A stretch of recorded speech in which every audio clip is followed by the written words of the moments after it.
नमस्कार, आप एचएस बिहार देख रहे हैं। मैं हूं अक्षय आनंद। मेरे साथ बेनीपुर के एक युवा हैं जिन्होंने निर्दलीय चुनाव लड़ने की ठान ली है और कई सारे ऐसे मुद्दे हैं जिससे वो बेहद ही ज़्यादा प्रभावित हुए और अपनी मेहनत कश ज़िंदगी और नौकरी के बीच उन्होंने यह ठाना है कि वो क्षेत्र के हित में अब चुनावों में भी जाएंगे, चुनाव लड़ेंगे भी। तो मनोज जी का सबसे पहले एचएस बिहार पे स्वागत है। आखिर वो क्या बातें हैं जो आपको प्रेरित कर रही हैं कि आप खुद चुनावी मैदान में उतरे हैं? देखिए, सबसे पहले मेरा अहम भूमिका है युवा को रोज़गार मतलब युवा बेरोज़गार होते जा रहा है, तो युवा को रोज़गार देना बहुत ज़रूरी है। किसान को सही रेट नहीं मिल रहा है, मतलब किसान का परेशानी बहुत ज़्यादा है। गांव के नल जल योजना है, नाला का योजना है, ये सब परेशानी बहुत ज़्यादा है। टीचर का परेशानी, मान लीजिए सरकारी नौकरी में है, उसको 50 साल का एज कर दिए। मान लीजिए लोग भाग दौड़ के 35 साल में मतलब जॉब ही लेते हैं और मान लीजिए 15 साल नौकरी 20 साल नौकरी किए तो 50 साल में उसका रिटायरमेंट हो जाएगा। यही सब मेन अहम भूमिका है। आप जब क्षेत्र में जा रहे हैं तो आपको किस तरह का समर्थन मिल रहा है लोगों से? क्षेत्र में तो बहुत अच्छा समर्थन मिल रहा है, इसलिए कि युवा के लिए मेन हम है, किसान के लिए हैं। क्योंकि किसान देखिए आज धान 10 रुपये केजी बेच रहा है किसान, और वहीं लोकल मार्केट में 35 से 40 रुपये चावल हम खरीद रहे हैं।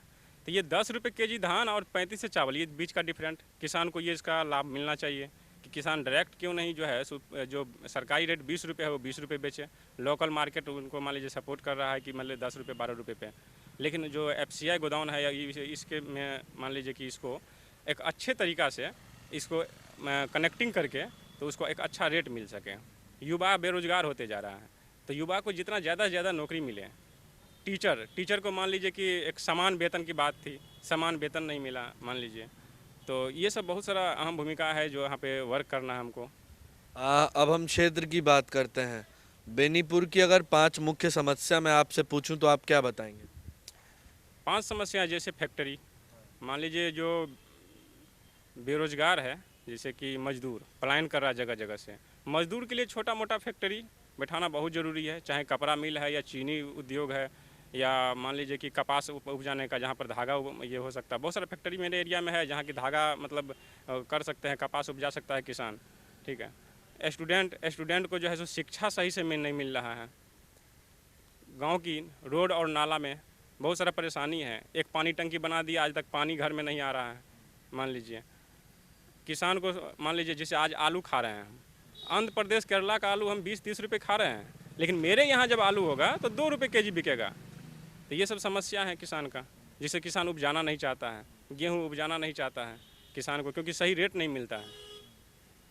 बस यही सब समस्या है पूरा। अच्छा, अब हम पूछते हैं ये कि अगर आप चुनाव जीत कर आ जाते हैं तो वो 5 काम बताइए जो आप सबसे पहले करेंगे। चुनाव जीत के आने के बाद सबसे पहला काम, किसान की समस्याएं को हम ऑनलाइन करेंगे और सब कुछ को देखेंगे, जिससे उसका जो भी समस्याएं हैं किसान को, वृद्धा पेंशन जैसे बुजुर्ग को, जैसे आप बैंक दौड़ते रहिए, करप्शन, आप एक छोटा सा केस को लेकर के थाना में जाते हैं, थाना बिना नेता का या बिना इसका केस नहीं ले रहा है, घूस खा रहा है। आप ब्लॉक में जाइए ना, जाति आवासी बनाने के लिए 100 रुपया दीजिए तभी बनेगा आपको। थाना दौड़ते रहिए, एरी चोटी एक के लीजिए, आपका केस नहीं लिया जाएगा। आपका ज़मीन हड़प लिया तो ये सब समस्याएँ हैं। युवा का समस्या मेन है, जिनको कि सरकारी नौकरी के लिए ज़्यादा से ज़्यादा उसको वैकेंसी निकालना है, उनको सरकारी नौकरी सबसे ज़्यादा देना ज़रूरी है। अपने युवा को, अपने समाज को आगे बढ़ाना बहुत ज़रूरी है। समाज आगे बढ़ेगा तभी देश आगे बढ़ेगा। अक्सर हमने नेताओं को देखा है कुर्ते पैजामा में घूमते हुए, आप सूट बूट में नेताजी हैं, तो इस सूट बूट वाले नेताजी को लोग कितना एक्सेप्ट करते हैं? देखिए, नेता के लिए कोई ज़रूरी नहीं है कि कुर्ता पैजामा, ऐसा कोई ड्रेस का नहीं है। लेकिन मेरा एक थैसिस है कि एक परिवार अनेक रोजगार, नौकरी, खेती या हो व्यापार। मतलब अगर आपके घर में मान लीजिए 2 बच्चे हैं, हमारे दो बच्चे हैं, तो एक नौकरी करेंगे, एक बिजनेस करेंगे, और हमारे घर में जो बुजुर्ग है वो खेती करेंगे। तो ये तीनों पे सबसे पहले अहम भूमिका है मेरा कि इसको वर्क करना है। और एचएस बिहार के माध्यम से आप अपने वोटर्स या जनता से कुछ कहना चाहते हो तो बिल्कुल कहिए। जनता से यही कहना चाहेंगे कि मेरा आलमारी छाप है, मेरा नाम मनोज कुमार हुआ, बहेरी के हम हुए, बेनीपुर विधानसभा है, और जनता हमारे एकजुट होकर के एक बार और लड़ाई लड़ना है देश को आगे बढ़ाने के लिए। स्वतंत्रता की लड़ाई एक और फिर से लड़ाई होगी। आपके पर्सनालिटी को देखकर एक और सवाल जो मुझे पूछने की इच्छा हो रही है वो ये कि आप राजनीति में आने से पहले किस प्रोफेशन से जुड़े रहे? मेरा नाम मतलब मनोज कुमार है और अलमारी छाप मेरा हुआ। हम एक बीटेक इंजीनियर हैं। अच्छा। हाँ, एक अच्छा जॉब करते हैं, अच्छे प्रोफेशन में हम हैं। और समाज का कहना है कि मान लीजिए एक राजनीतिक जो है गंदा चीज़ है, जिसके वजह से हम दूर रहते थे। लेकिन अभी बेरोजगारी, महंगाई इतना दौर बढ़ते जा रही है, जिसकी वजह से हम यहाँ आ रहे हैं राजनीतिक में। नहीं तो ऐसा तो कोई शौक नहीं है। ठीक है।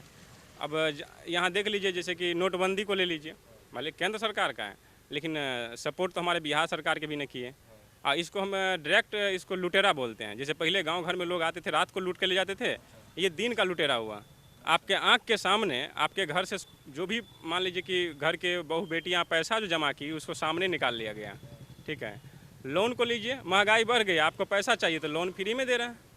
लोन लीजिए, घर का गिरवी मतलब दे दीजिए पेपर, लोन तो चुका नहीं पाइएगा महंगाई बढ़ते बढ़ते, तो क्या होगा, घर गया गया आपका, जो भी बचा वो भी गया। आज के ज़माने में बीटेक इंजीनियर्स की भी बहुत बुरी हाल है। आप खुद एक इंजीनियर है, तो हमने सोचा इस पे आपकी राय ले ली जाए। नहीं, देखिए हाल है, ऐसा बात नहीं है। अगर एजुकेशन लाइन से है, ऐसा नहीं है। बहुत सारा वैकेंसी जब निकाल ही नहीं रही है गवर्नमेंट, तो लोग जॉब कहाँ से करेगा, ये बात है। अच्छा, आखिरी अपील भी हमने आपसे करा ली।